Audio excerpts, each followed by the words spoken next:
Some messages are game changers.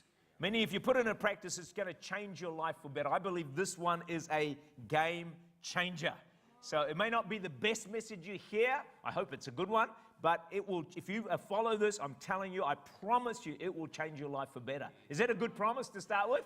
Yeah, are you keen to hear this? One of the greatest battles we face in life is controlling our thoughts. And we saw last week that our actions follow our thoughts. Have you ever, someone does something dumb and people say, "What were you thinking?"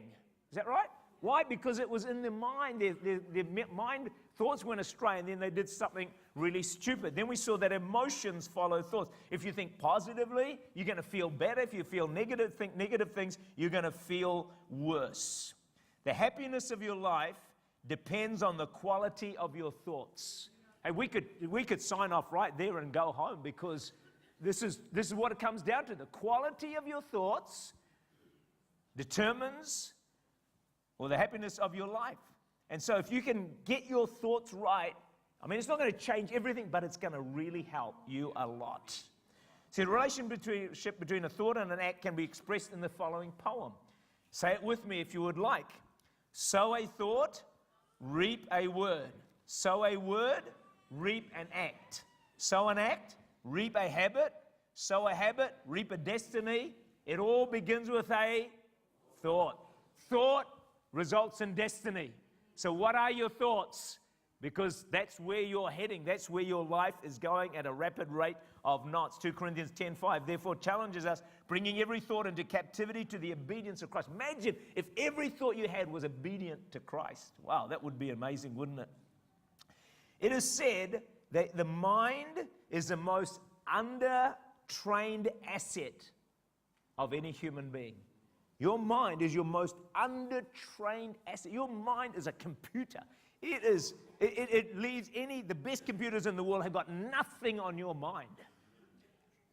But it's so untrained and yet capable of so much more. So what Satan's done is he's established strongholds in our minds over the course of our lives. All right? And so growing up, we learned coping mechanisms. So if you had difficult times in your life, which we all did, I did, you did, we developed these coping mechanisms that are not healthy. Psychologists refer to them as defense mechanisms. And so here's some examples. See if you can find yourself in some of them. If you can't find yourself in any of these, then you are not alive. All right? So the first one is independence. No one is going to tell me what to do. I will do it my way. So sometimes in church we'll say, "Would everyone please stand?" Not in your life. "Oh, look, do you mind just moving to this seat here?" Telling me what to do? Get on your bike.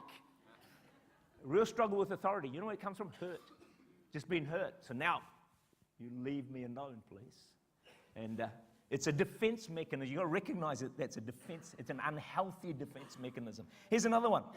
Dishonesty. We lie to ourselves in order to hide the truth about ourselves. We can't face what we really are, so we hide it. But if you hide it, you can never change it. See, alcoholics, addicts are like this, they're wobbling around, falling down on the street, they're half drunk, and you say, "Hey, you got a problem with drink?" No problem with drink. And they fall over on the road or something. But it just can't, dishonesty. Then there's denial, a refusal to accept the facts of the way things really are. So you hear some facts about something, and you just say, no. Refuse to accept it. Denial. Then there's fantasy. You escape from the real world because it's too hard, and you create this imaginary world. And that's more common than you realize, because this world's just too hard. Then there's emotional insulation. You see people do this. Say, we withdraw from others to avoid rejection. So we just don't go to a certain thing because, hey, you're afraid of being rejected. You don't try and talk to someone because you think, "Oh, they're not going to want to talk to me." It's emotional insulation. It's a defense mechanism that you've developed, we've developed in our lives. Then there's projection. You blame other people for your problems. That way you don't have to take responsibility for anything. And I'm actually, of those lists there, I'm actually guilty of 3 of those that I see in my life operating. Does anyone want to know what they are? Yeah, you'd be lucky. You think I'm going to tell you? Gosh, get real. Hey, I preached on blame a number of years ago, and this person came up to me and said, "You have wrecked my life." And I thought, gosh, that must have been a pretty bad sermon. And the first guy said to me, he said, all my life I've blamed other people for everything that's wrong with my life. He says, now I don't know what to think. I don't know what to do. You have destroyed my whole life. I said, well, good luck. I don't care. Tell someone who cares. And then we play mind games with people, don't we? Mind games, like, the All Blacks coach and like, they just get at each other during because when it comes to the game, they're hoping to have the advantage. So I heard the youth leaders were going out to play 10-minute bowling last Sunday night. And I just said to them, just as well you didn't invite me, I would have thrashed the lot of you. I enjoy saying that. And so then they invited me for a challenge. I said, right. I said, okay, name the time and the place, I'll be there. I said, I'll be there next Tuesday night. Oh, no, we won't be ready for that. Bunch of wimps. I reckon I won't even hear from them because they just know they're going to lose. All the young people gone quiet. I thought there would be an eruption right now, but anyway, that's all right. They just take it on. See, they're too scared to say anything because they've got some defense mechanism that's operating right now that's keeping them quiet. Martin Luther wrote these words. He says that the devil throws hideous thoughts into the soul. He said, when I awake at night, the devil tarries not to seek me out. Have you ever experienced that? He disputes with me and makes me give birth to all kinds of strange thoughts. It's amazing how vulnerable we are in the night. You've been having a good day, you've gone to sleep well, and then suddenly in the night you wake up and there's this thought and you just, And you know what's the worst thing? Then you've got to try and go back to sleep. It's so hard. The devil really has a go in our minds. He's attacking them all the time. Sometimes the greatest act of faith, some days, is simply to get up and face another day. Wow. The greatest act of faith, just get up and face another day. And I'm here to tell you, you can get up and you can face another day. Don't worry about the next day. Don't worry about the day after. His mercies are new every morning. You can face another day. It is an act of faith, and it is a courageous act, and it's one that I believe pleases God and is good for all of us. Just take one day at a time. So, question, how do you rate your thinking on a scale of 1 to 10? Don't yell out, all right? Because the answer to that will tell you, to some extent, the quality of your life. Because your brain, and you've all got one, I think,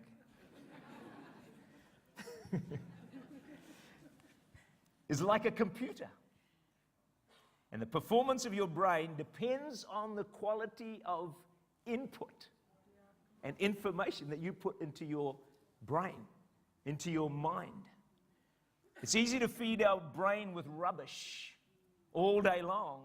Rubbish in, rubbish out. Your life will be a mess. So, here comes a verse that will challenge. I want us to pray this verse. Psalm 119, verse 37, all right? Pray this with me. Turn away my eyes from looking at worthless things. Let's say that again. Turn away my eyes from looking at worthless things. Folks, we look at worthless things all the time.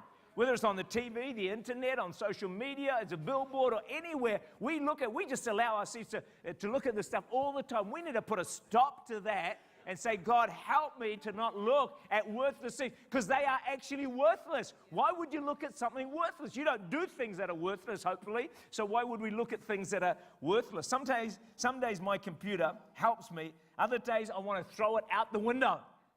My iPad as well. I'm not going to throw it to you, but anyway, you just want to get rid of the jolly thing because it's such a nuisance at times. And the reason for this is that sometimes a man-made virus can enter your computer, made by these people who are wanting to make other people's lives miserable. But there's some master behind all that, and Satan is always wanting to make you miserable, so he penetrates your mind with thoughts like viruses. It just suddenly gets into your mind. Have you ever had this during the day? You're going along okay, and then suddenly you have this thought, oh, they don't like me. No, they really don't like me. Actually, they hate me. And your mind, it's a virus, and you just keep playing it over, and before you know it, you're just totally depressed and miserable. Your mind has just been invaded by a virus. And we didn't catch it. We've got to catch those viruses, friends, and stop them before they go any further. Because godless messages are thrown at us all the time. And I think a big area of attack of viruses in relationships. Just lies that, or actually, do you know that what they said about you? Or this is what they think about you, or whatever it might be. And before you know it, there's a relationship breakdown. But can I say this? Don't abandon relationships for human imperfections. Affection is greater than imperfection. Sometimes, we have a relationship with someone and there's just a few idiosyncrasies about them that we don't like, and so we want to abandon the relationship. No, not just for some imperfection. Now, if the person is an absolute total disaster going the wrong direction, well, that's a different story. But I'm just talking about, let's not abandon these things because of imperfection. They're viruses sent by the devil. He loves to break up relationships. Now, Satan's master strategy to invade our minds is the internet, the television, social media, movies, DVDs, all those kind of things. And what happens is Satan is really clever. He sets traps. So what you do is he gets you to watch something and it just looks great. And you think, man, there's a good moral story behind this. And it just seems so wholesome. And all of a sudden, flashing on the screen as this image comes on. And you think, or some words that you hear and you think, man, I didn't want to see that. I didn't want to hear that. But it's now in your mind and it can take you a lifetime to get rid of it. You see, just because something is rated a G or a PG or whatever they are, doesn't mean it's okay. That's the world's ratings. We've got to have our rating from this book here, friends, from the Word of God, which is a whole different standard. And these things invade our minds and they get into our thoughts, and we're inflicted with things that we don't want. And he will attack your thoughts even more when you're feeling tired and when you're feeling low. Because what happens when you're feeling tired, you think, oh man, I just need a blob and turn on that television. I just want a blob and look at the internet. Your guard is down. You're feeling low. You're vulnerable. And I'm telling you, the enemy is going to come in full flight and just smash you. When you're feeling tired and low, that's the time not to turn on the television. It's the time not to go on the internet and protect yourself. Because it says in the NIV, Ephesians 4:27, do not give the devil a foothold. Don't give him an opportunity to invade your thoughts. It's just amazing how it works. Like I like watching golf, and I sometimes track golf scores, all right? So I'll just go onto my computer and go on a Safari and I've actually got the ones where I can go directly to the golf scores, all right? The PGA, the LPGA. So I'll push the PGA and I look and the scores come up, and there's Rory McIlroy and I was going to say Justin Bieber, but it's Justin Rose. It's Justin Rose and some of these other guys that are there. And I'm looking down, looking at the scores, and then suddenly in the corner of my eye, down the side, there's all these images. And I think, I'm just trying to watch a blooming score of Justin Rose and these other guys and Phil Mickelson, and down the side is this, I'm sort of looking this way and looking that one, looking like, and the temptation to, boy, is so strong. And you just got to hold it off. I'm telling you, once you push it once, you're going to push it again, and you're going to push it again, and it's going to get worse and worse, and garbage in and garbage out. You are just wrecking, destroying your life and probably the life of the people around you. Thank you for that overwhelming response. I said this message is a game changer. If you can deal with the mind, you're going to win in life. So let me shock you now. They say, these are statistics some years ago, they're probably worse now. They say the average child by the age of 65 will have spent approximately 9 years sitting in front of the screen 24 hours a day for 9 entire years. Would you believe that? It's probably worse now. These stats were a number of years ago. However, in contrast to that, that same child comes to church every single Sunday, goes to kids' church. By the age of 65, it will have had 4 months of godly, biblical input into its life 24 hours a day. 9 years of screen, 4 months of Bible and godly instruction entering that brain. What kind of a life is that kid going to live? This is huge, folks. This is so big.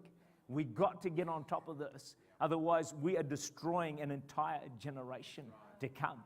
Because as a man thinks, so he becomes. Garbage in, garbage out. It is a computer, your mind. You've got to guard this thing. Isn't it incredible, folks, that the thing we have to guard the most, the biggest battle of our lives, is where we are the most careless and where we're the most just loose and undisciplined, and yet it is going to absolutely affect our lives for decades to come.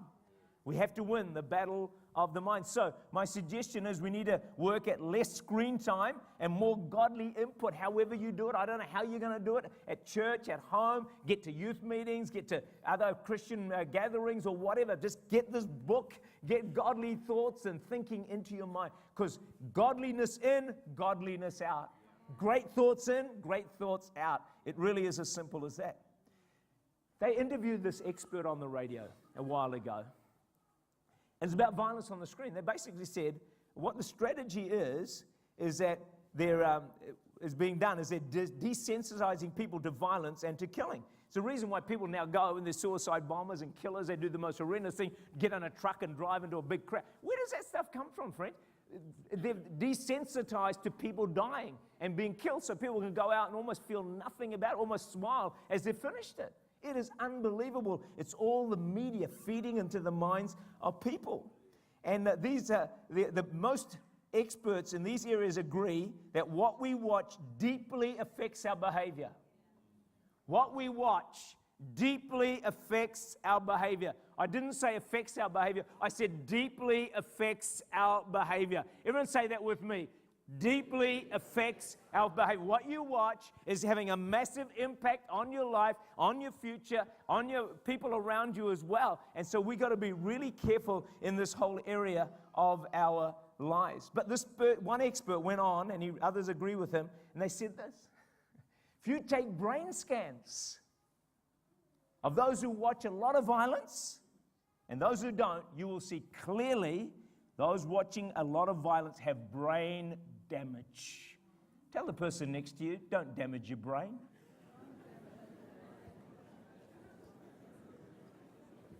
Why would you willfully, go home, get the internet out and say, okay, now damage my brain.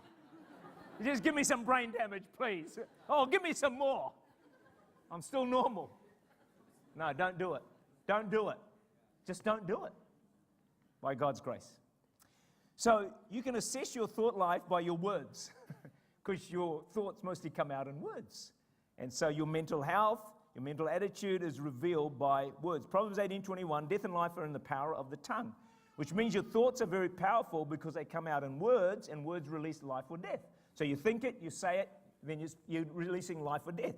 So maybe it could go something like this. You hear the flu is going around, all right? And so the first thing is you think, uh-oh, I think I'm going to get it. Right, it's already in your mind. And then you go, here it is. I've got it. I mean, it sounds obvious, but look, it started with a thought, didn't it not? And then you speak it out, and then you've got it. It's really, it really is very powerful the way that works. But I'm going to give you a tip right now for which there is no extra charge. All right? And you want this? This is a really, really good one. Listen with both ears. I don't know how you listen with one ear, but anyway, listen with both today, all right? Here it goes. Here we go. You ready for this? This is a real good one. I used to read this guy on faith. He was a real faith, a giant of faith. And he virtually never, ever got sick. I don't think he ever went to the doctor once except when wife's baby was being born or something like that. Never, he just walked in perfect health. And he said, this is the key. He said, the biggest mistake we make when it comes to health is that as soon as we feel a symptom, we accept it. He said, stop accepting the symptom at the first moment. And he said, in many cases, that sickness will not come on you. Now, I know that this works because I have done this in my life. I'm not saying it works every single time, but I have sometimes had symptoms. I've said, no, I just do not accept that, and then it's gone. It is an amazing thing. Don't clap, just give an extra offering on the way out. All right, so we also have automatic thoughts. Thoughts that just come and you think, well, where did that come from?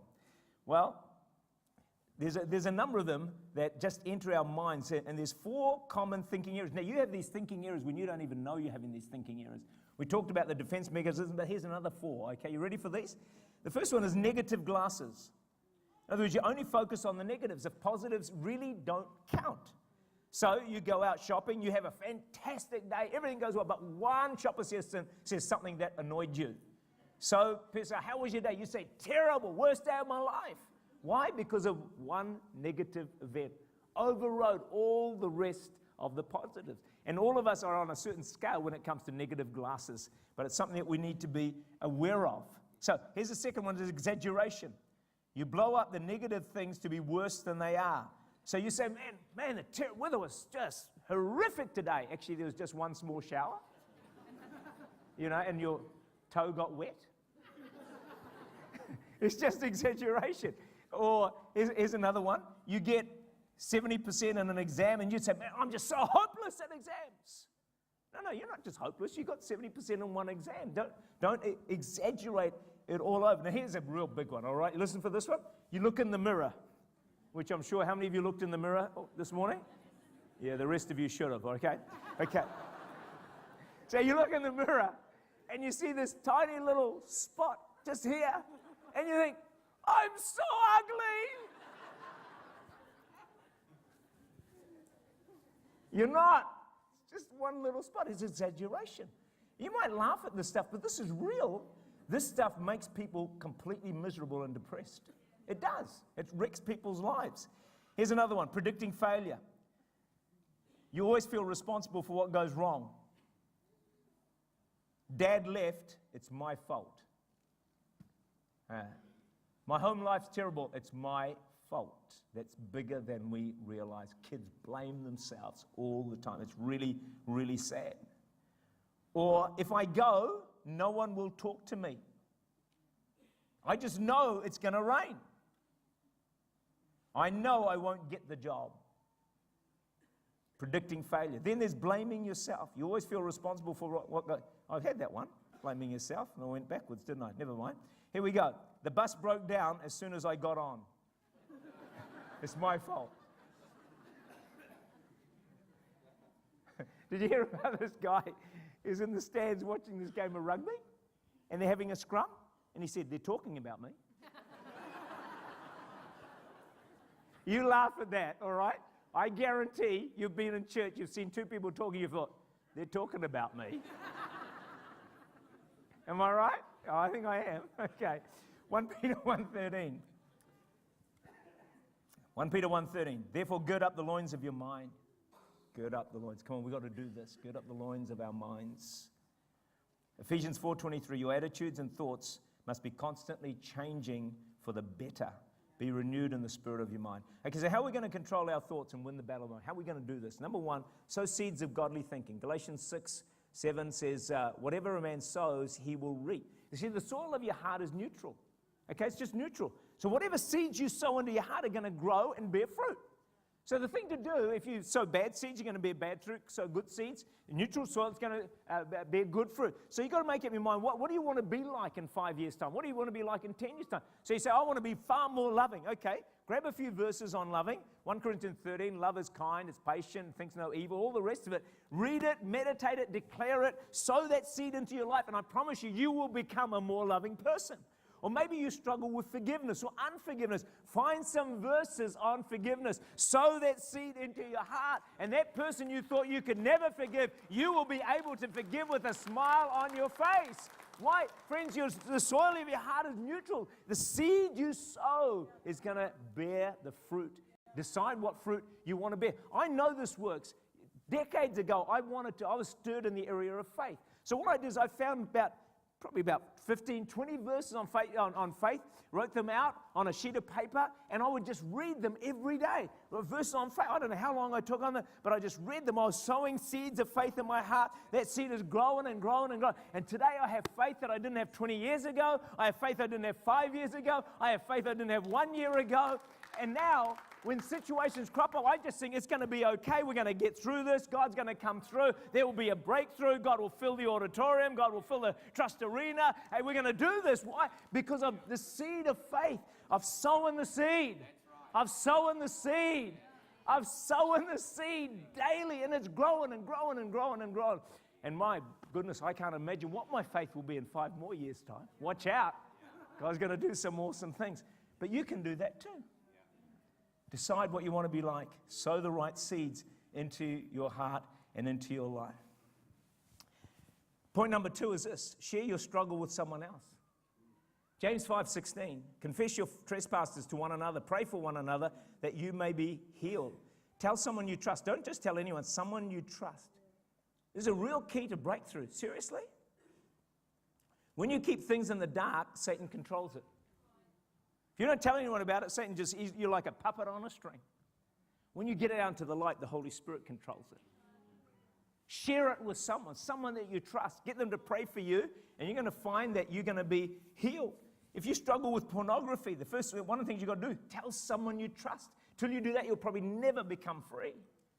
People aren't going to condemn you. Gosh, the statistics on pornography is just so massive. The person you tell is probably going to say, hey, join the club. I've got a problem too. Then pray for each other and find freedom. I remember a situation I faced, and I was really, really struggling in my mind. Eventually, I had the courage, and I just talked to Adrian about it. I think we prayed, and I was just set free. It was that simple and that easy. Sometimes it's not that complicated. Other times it might be. If you've been following the papers recently, you'll have seen that New Zealand has the highest suicide rate in the developed world for ages 15 to 19, and second highest for under 25. Friends, what a tragedy for what was once God's own land is now so far away from God, and such godly influence have infiltrated like our nation, just like viruses, and now we lead the development. Come on, in these statistics. I mean, this is a real shock, and I think it's a real challenge to the Church of Jesus Christ in our nation that we need to rise up, and we need to say enough is enough. We're going to put a stop to this. We're going to rise up in prayer. We're going to come against these things, and in Jesus' name, we've got to see these statistics come down, because these are terrible, friends. This is an affront to every single one of us. If you're here today and listening on television, wherever you are, whatever country you are, whatever place you find yourself, if you're listening and you're struggling with dark thoughts, really dark thoughts, even dangerous thoughts, and everything seems hopeless around you, please remember that with God, there is always hope. He is the God of hope, and He can fill you with all hope to overflowing. There is nothing hopeless when God is still on the scene. As you reach out to Him, He can fill you with hope. There is an answer. His name is Jesus, and He can help us. But beyond that, we can get prayer support. But go and visit your doctor. Talk to him. Tell him, please. Or someone, get help. Go to your mental health provider. If you need to talk to someone, here's some numbers going to come on the screen. These are New Zealand numbers from Lifeline, Suicide Crisis Helpline, Youth Line, You Need to Talk Line, Kids Line, WhatsApp Line, Depression Helpline. Friends, there is some help out there. There are people who care, people who know, but more than that, there's a God who loves you. If you need these numbers, you can contact the church office. They'll be available from there. But if you're struggling with some of these terrible thoughts of depression or whatever else, can I just say to you this morning that these are the lies of the devil, and the truth is this: you are an amazing person who has been made in the image of God. You are gifted. God loves you. We love you. You're not alone. You are beautiful. You are handsome. You're not an accident. You're not a mistake. You're worth more than all the wealth in the world. Don't listen to the lies of the devil anymore. He is a father of lies. There is no truth in him. My final point on this area is, please talk to someone. But make sure it's the right person as well. My last point, 2 Corinthians 10, verse 3 to 5. Do warfare for the control of your thoughts. For though we walk in the flesh, we do not war according to the flesh. So you can't find this thing with flesh, folks. The weapons of our warfare are not flesh or carnal, but mighty in God to pulling down strongholds. The strongholds in your mind, they can be pulled down. Casting down arguments and every high thing that exalts itself against the knowledge of God, bringing every thought into captivity to the obedience of Christ. Isn't it incredible? I thought about this. Most of us, all of us probably, we've prayed for a breakthrough and gone after God. I want a breakthrough in my finances. I want a breakthrough in my marriage. I want a breakthrough in my relationship. I want a breakthrough in my health. But maybe the most important area of all, we've barely prayed for a breakthrough in our minds. Isn't that amazing? And yet the mind is going to affect your life more than anything else. And we need to cry out to God. We need to go after this with spiritual warfare and battle against it. Too often we allowed our minds to be undisciplined, allowed any thoughts to enter. We need to take authority over wrong thoughts. Maybe you put your hand on your head. I don't know how you want to do this, but you just say something like, in the name of Jesus and by the power of the blood of the Lamb, Satan, I just command every negative, depressing, wrong, unclean, impure, low self-esteem thought to go in the name of Jesus. I drive you out of my mind now. Be gone in the name of the Lord. Friends, you pray. And it is powerful and it is effective. Sometimes they say, if you're just sitting down and being attacked or standing and being assailed, go into another room. Just change something. And, it's almost like or some people just say, flick your head. You might look a bit stupid, but that's all right. Just, get rid of that thing. It's very practical, but it works. Don't just sit there and allow the enemy to run riot through your mind and through your brain. You don't have to do that. Take authority over wrong thoughts. Ask God to put a wall around your mind. Cover it in the blood of Jesus. Have you ever thought about why some people don't get saved or what stops them? No one in their right mind would not get saved. Everyone wants to go to heaven. No one wants to go to hell. So why would some people not get saved? 2 Corinthians 4 verse 4, whose mind the God of this age has blinded, who do not believe lest the light of the gospel of the glory of Christ, who is the image of God, should shine on them. See, Satan blinds people's minds, their thoughts, so they cannot believe the gospel. That's why prayer is so powerful, to break the stronghold of the enemy over people's lives and to set them free by his mighty power. There was a man living in this blackened room. He had no bath for 6 months. It was just a stench. Filthy place. I think there was a missionary or preacher went and talked to him and just found that there was no response. Gave him a Gospel of John to read and to look at. And then the preacher just prayed for him. Then he left, probably thinking, well, not much happened there. 5 days later, this man runs up to him in the streets and he says, do you remember me? And the preacher says, no, didn't recognize him at all. He said, I was a man in that room and you came and you prayed for me. Then he said this. He said, when you prayed for me, I saw a darkness lift off my mind. Well, just prayer, friends, is so powerful. See, that we can pull down strongholds. The weapons of our warfare are not carnal, but mighty through God. Prayed for this man, and this darkness lifted off his mind. And then the thought came to him. This is what he's telling this guy. The thought came, why am I living like this? I wonder if there's anyone seated here today, and that applies to you. Why am I living like this? Right now, you actually think, why am I living like this? He said, I got up as soon as his thinking changed. I got up, I washed, I found a job, and I gave my life to Jesus. The problem was his mind. When he changed his thinking, it became a game changer and it transformed his life. And the same can be true for every one of us here. You see, prayer is powerful. I've prayed for people over the years being afflicted in their minds in some measure. And it's an area in which I've had an amount of success, not complete, but I've seen things, fear and things like that go from just through prayer. It is powerful, friends. And I encourage you to get prayer. It's a good starting point, but then maybe you need help beyond that as well. So as I wrap this up, I want to leave you with a couple of thoughts, a couple of jobs to do, homework. I want you to go home today, tomorrow, next week. Would you make an assessment of what you're feeding into your mind or of your kids? Would you do an assessment? Just check it out. How much screen time are you doing? How much internet time are you doing? How much stuff are you looking at that you know you actually shouldn't be looking at? Just do an assessment. Not to condemn yourself, but it's a starting point. It's a platform to start from. This is a message. You've got to do something with this one. Others, it doesn't matter. This one really, if If you do something with this, it's going to change your life. Once you've done that, can you do a second thing? Would you begin to sow godly seeds into the soil of your heart, which is neutral? Whatever you feed it, it's going to grow. You've got a massive choice. You've got freedom of choice. You can feed it anything you like, and it will grow. It'll grow. Feed your mind, this brilliant computer God has given you. Give it the right input, because I think you'll be staggered at the potential of your mind, way beyond the level it's functioning at today, if you'll just feed it the right nutrients, the right seeds, the right thoughts.